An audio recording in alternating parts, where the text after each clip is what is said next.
Hi friends, പുതിയൊരു വീഡിയോയിലേക്ക് സ്വാഗതം. ഇന്നത്തെ വീഡിയോയിലൂടെ ഞാൻ നിങ്ങളുമായിട്ട് ഷെയർ ചെയ്യാൻ പോകുന്നത് ഒരുപാട് പേരുടെ ചാനലിൻ്റെ ഇമെയിൽ ഐ ഡി പാസ്വേഡ് മറന്നുപോയി, അല്ലെങ്കിൽ ചാനലിൻ്റെ ഇമെയിൽ ഐ ഡി പാസ്വേഡ് അറിയത്തില്ല, അല്ലെങ്കിൽ ഫോൺ കളഞ്ഞുപോയി, ഇങ്ങനെയുള്ള ഒട്ടനവധി മെസ്സേജ് വരാറുണ്ട്. ഒരു 1-2 പേരുടെ മെസ്സേജ് വന്നിട്ടുണ്ട്. അതിൽ ഒരാളുടെ ഞാൻ മെസ്സേജ് നിങ്ങൾ കേൾപ്പിക്കാം, എന്താണ് പ്രോബ്ലം എന്നുള്ളത്. ഞാൻ ചേട്ടൻ്റെ യൂട്യൂബ് വീഡിയോസ് കണ്ടിട്ട് ഇപ്പം നമ്പർ കിട്ടി മെസ്സേജ് അയക്കുന്നത്. ചേട്ടാ, എനിക്കൊരു യൂട്യൂബ് ചാനൽ ഉണ്ടായിരുന്നു ഒരു 4 വർഷം മുന്നേ. അപ്പോൾ യൂട്യൂബ് ചാനൽ തുടങ്ങിയിട്ട് എനിക്കതിൽ 16K സബ്സ്ക്രൈബേഴ്സ് ഉണ്ടായിരുന്നു, 16K സബ്സ്ക്രൈബേഴ്സും പിന്നെ വീഡിയോസിനൊക്കെ നല്ല വ്യൂസ് ഒക്കെ ഉണ്ടായിരുന്നു. ഒരു വീഡിയോക്ക് 2 മില്യൺ വ്യൂസ് വരെ പോയി. അപ്പോൾ അത്യാവശ്യം നല്ല റീച്ച് ആയിരുന്ന ഒരു ചാനലായിട്ട് വന്നുകൊണ്ടിരിക്കുന്ന സമയത്തായിരുന്നു എൻ്റെ ഫോൺ ഒന്ന് റീസെറ്റ് ചെയ്തപ്പം ഈ ചാനൽ എൻ്റെ ഫോണിൽ നിന്ന് പോയി. പക്ഷേ സെർച്ച് ചെയ്യുമ്പോൾ കിട്ടുന്നുണ്ട് ചാനൽ, ഫോണിൽ നിന്ന് ചാനൽ പോയി. അപ്പോൾ എനിക്ക് എങ്ങനെ 4 വർഷമായി ആ യൂട്യൂബ് പോയിട്ട്, എന്നാലും സെർച്ച് ചെയ്യുമ്പോഴൊക്കെ യൂട്യൂബിലുണ്ട്. അപ്പോൾ എനിക്ക് എങ്ങനെ ആ ചാനൽ റിക്കവർ ചെയ്യണമെന്നുണ്ട്. പക്ഷേ പ്രശ്നം എന്താണെന്ന് വെച്ചാൽ ആ ചാനൽ തുടങ്ങിയ നമ്പറോ ജിമെയിലോ കാര്യങ്ങളൊന്നും എൻ്റെ കയ്യിൽ ഇപ്പോൾ ഇല്ല. അപ്പോൾ എൻ്റെ ഫ്രണ്ട്സ് എല്ലാവരും പറയുന്നത് ചാനൽ എടുക്കാം. അപ്പോൾ എനിക്ക് ഭയങ്കര ഒരു വിഷമം, അത് എങ്ങനെ എടുക്കാൻ പറ്റുമോ? അപ്പം ഞാൻ കുറേ ഇതൊരു പ്രോബ്ലം ഉണ്ട്. 16K സബ്ബുള്ള ഒരു ചാനലാണ്. 4 വർഷത്തോളം ആയി അതിൻ്റെ എല്ലാം നഷ്ടപ്പെട്ടിട്ട്. പിന്നെ വേറൊരാളും കൂടിയുണ്ട്, ഇപ്പോൾ കാണിച്ചു തരാം. അയാളും പറയണത് എന്താണെന്ന് വെച്ചാൽ ഇതുപോലെ ചാനൽ പോയി എന്നാണ്. ഒരു മിനിറ്റ്, ഇതാ ഇവർ പറയണത്. അതായത് ഇമെയിൽ ഐ ഡിയും പാസ്വേഡൊന്നും ഇല്ല. എൻ്റെ ചാനലുണ്ടല്ലോ, മെയിൽ ഐ ഡിയും കാണുന്നില്ല, ചാനലും കാണുന്നില്ല. ചാനൽ പക്ഷേ വേറെ ഫോണിൽ നിന്നൊക്കെ കാണാൻ പറ്റുന്നുണ്ട്. എൻ്റെ ഫോണിൽ നിന്ന് ചാനലിലൊന്നും കയറാൻ പറ്റില്ല. അപ്പോൾ ഇമെയിൽ ഐ ഡിയും പാസ്വേഡൊക്കെ തരുമെന്ന് പറഞ്ഞപ്പോൾ അതൊന്നും ഓർമ്മയില്ല. ചാനൽ തിരിച്ചെടുക്കാൻ കഴിയുമോ എന്നൊക്കെ പറഞ്ഞിട്ടൊക്കെയാണ് ചോദിക്കുന്നത്. അപ്പോൾ ഇത്തരത്തിലുള്ള ഒരുപാട് പ്രോബ്ലങ്ങൾ ഇങ്ങനെ ഒരുപാട് പേർക്ക് ഉണ്ടായിക്കൊണ്ടേ ഇരിക്കുന്നുണ്ട്. ഇത് സിമിലറായിട്ട് കണ്ടുവരുന്നതാണ്. അപ്പോൾ നിങ്ങൾ ചെയ്യേണ്ടത് എന്താണെന്ന് വെച്ചാൽ, ഒന്ന് ഇമെയിൽ ഐ ഡിയും പാസ്വേഡും ഒരു ഡയറിയിൽ എഴുതി വയ്ക്കുക. ഓക്കെ, ഡയറിയിൽ എഴുതി വയ്ക്കാണ്ടിരുന്ന് കഴിഞ്ഞാൽ തീർച്ചയായിട്ടും നിങ്ങൾക്ക് ഓർമ്മക്കുറവ് കൊണ്ട് അതിൻ്റെ ഇമെയിൽ ഏതാണ് പാസ്വേഡ് ഏതാണെന്നൊന്നും അറിയാണ്ട് പോകും. പിന്നെ രണ്ടാമത്, റിക്കവറി ഫോൺ നമ്പറും റിക്കവറി മെയിൽ ഐ ഡിയും കൊടുക്കുക. നിങ്ങൾ ഏത് മെയിൽ ഐ ഡി ആണോ നിങ്ങൾ യൂട്യൂബ് ചാനലിന് വേണ്ടി ഉപയോഗിക്കുന്നത്, അതിൽ റിക്കവറി മെയിൽ ഐ ഡി, വേറെ മെയിൽ ഐ ഡിയാണ് കൊടുക്കേണ്ടത്. അതുപോലെ വേറെ ഫോൺ നമ്പറാണ് കൊടുക്കേണ്ടത്. കളഞ്ഞു പോകുന്ന ആ ഫോണിൻ്റെ മെയിൽ ഐ ഡി തന്നെ അല്ല കൊടുക്കണം. അതായത് യൂട്യൂബ് ചാനലിലുള്ള സെയിം മെയിൽ ഐ ഡി അല്ല കൊടുക്കേണ്ടത്. അതുപോലെ ഫോൺ നമ്പറും സെയിം അല്ല കൊടുക്കേണ്ടത്. ഇത് വളരെ വ്യക്തമായിട്ട് ശ്രദ്ധിക്കേണ്ട കാര്യമാണ്. അപ്പോൾ ഒരുപാട് പേർക്ക് ഇത്തരത്തിൽ സംഭവിക്കുന്നതുകൊണ്ടാണ് ഈ വീഡിയോ വളരെയധികം ഇമ്പോർട്ടൻ്റ് ആയിട്ട് ഞാൻ നിങ്ങളുമായിട്ട് ഷെയർ ചെയ്യുന്നത്. കാരണം ഇത്തരത്തിൽ നഷ്ടപ്പെട്ട് കഴിഞ്ഞാൽ തിരിച്ച് കിട്ടാൻ ഒരുപാട് പ്രയാസമാണ്.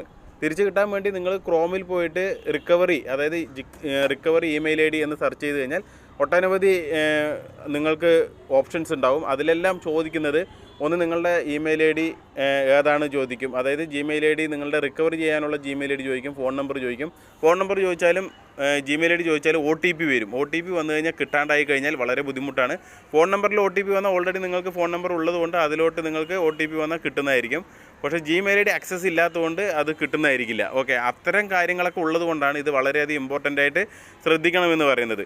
മെയിനായിട്ട് ശ്രദ്ധിക്കേണ്ടത് ജിമെയിൽ ഐ ഡി അടങ്ങിയിട്ടുള്ള, അതായത് യൂട്യൂബ് അടങ്ങിയിട്ടുള്ള ആ ഒരു ജിമെയിൽ ഐ ഡി ഉണ്ട്, അത് നിങ്ങൾ ഒന്നിലധികം ഡിവൈസിൽ ആക്സസ് ചെയ്ത് വെക്കുക. അങ്ങനെയാണെങ്കിൽ ഒരു ഫോൺ നഷ്ടപ്പെട്ടാലും രണ്ടാമത്തെ ഫോണിൽ ആക്സസ് ഉള്ളതുകൊണ്ട് അതിൻ്റെ പാസ്വേഡൊക്കെ ചേഞ്ച് ചെയ്തിട്ട് നിങ്ങളുടെ സോഷ്യൽ മീഡിയ പ്ലാറ്റ്ഫോമുകൾ നിങ്ങൾക്ക് ഉപയോഗിക്കാവുന്നതാണ്.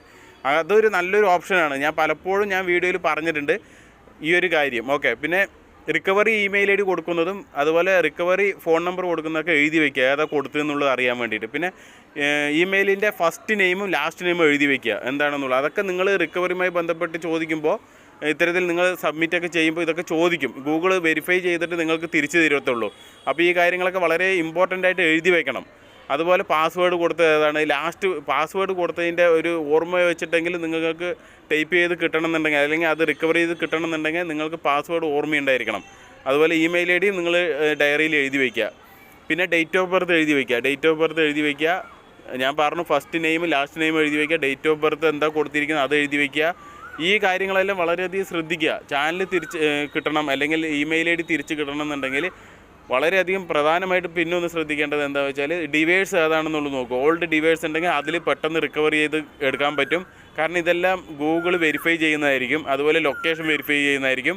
ലൊക്കേഷനും അനുസരിച്ചിട്ടാണ് തിരിച്ച് കിട്ടുക. അതുകൊണ്ടാണ് നമ്മുടെ അടുത്ത് ഒരുപാട് പേര് റിക്കവറിയുമായി ബന്ധപ്പെട്ട് വരുമ്പോൾ അവരുടെ ജിമെയിൽ ഐ ഡി പോയി കഴിഞ്ഞാൽ തീർച്ചയായിട്ടും ഫോൺ നമ്പറിലോട്ട് OTP പോകും, ജിമെയിലിൽ OTP പോകുമ്പോൾ കിട്ടത്തില്ല. അപ്പോൾ അവരുടെ ഡിവൈസിൽ തന്നെ ചെയ്യാനാണ് നമ്മൾ പറയുക. അവരുടെ ഡിവൈസിൽ ചെയ്യുമ്പോൾ അത് ഉടനെ തന്നെ അവർക്ക് ഗൂഗിളിന് ഡിറ്റക്റ്റ് ചെയ്തിട്ട് അത് തിരിച്ചു കൊടുക്കാനുള്ള പ്രവണത കൂടുതൽ കണ്ടുവരുന്നുണ്ട്. അതുകൊണ്ടാണ് ഇത് വളരെ ഡീറ്റെയിൽ ആയിട്ട് ഞാൻ പറഞ്ഞു തരുന്നത്. അപ്പോൾ ഇമെയിൽ ഐ ഡി പാസ്വേഡ് നഷ്ടപ്പെടാതിരിക്കുക. നഷ്ടപ്പെടുത്തി കഴിഞ്ഞാൽ തീർച്ചയായിട്ടും തിരിച്ചു കിട്ടാൻ വളരെയധികം ബുദ്ധിമുട്ടുള്ളൊരു കാര്യമാണ്. അപ്പോൾ ഈ ബുദ്ധിമുട്ടുകളെല്ലാം തരണം ചെയ്യാൻ വേണ്ടിയിട്ടാണ് ഞാൻ ഇത്രയും കാര്യങ്ങൾ പറഞ്ഞത്. വളരെയധികം ശ്രദ്ധയോട് കൂടിയിട്ട് നിങ്ങൾ കൈകാര്യം ചെയ്യുമെന്ന് കരുതലോടുകൂടി വീണ്ടും നല്ലൊരു വീഡിയോയുമായി വരുന്നവരെല്ലാവർക്കും ജയ് ഹിന്ദ്.